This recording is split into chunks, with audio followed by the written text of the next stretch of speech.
Did you hear about the Iranian artist who decided to paint a picture of his dream girl? And a year later, she walked into his gallery. An Iranian artist named Ahad became tired of listening to his mom pressure him to get married. He kept telling her that he'd know when he met the right one. He just hadn't met her yet. One day in 2009, after yet another talk with his mother about settling down, he decided that he would go into his studio and paint a picture of his dream woman. He didn't use a model. He didn't copy anyone's face. He said the image just came to him like painting someone he already knew. When he finished, he hung the portrait up in his gallery and didn't think much of it. To him, it was just another part of his imagination. A year later, his imagination walked right into his gallery. A young woman named Parisa was visiting the exhibition with her boyfriend. As she wandered the gallery, she stopped in front of the exact painting of Ahad's dream girl.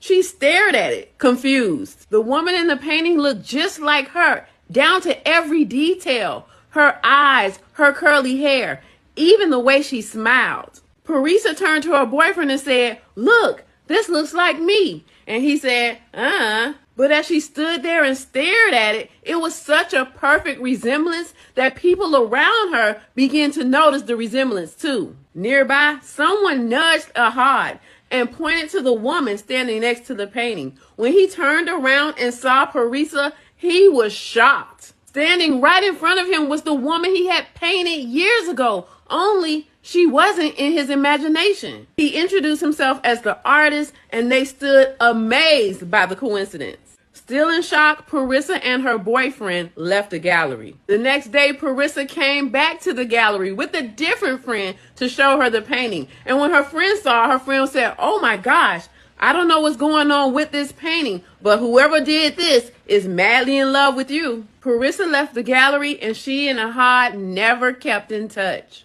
The entire year, Ahad couldn't stop thinking about Parisa. So he broke down, found her on Facebook, and reached out to say hi. He invited her out to dinner, and since she had already broken up with her boyfriend, she accepted. During dinner, Ahad couldn't help but stare at her in disbelief because he knew she was his destiny. At the end of the evening, he hugged her and said, "You don't know how much I love you." Then Ahad did the most outrageous thing. He asked Parisa to marry him. Stunned, Parisa didn't give him an answer right away, but the next day, she called him and said yes. And they still together. What do you think of this story? Leave a comment to let me know. I'm Tierica with the T. Follow for more.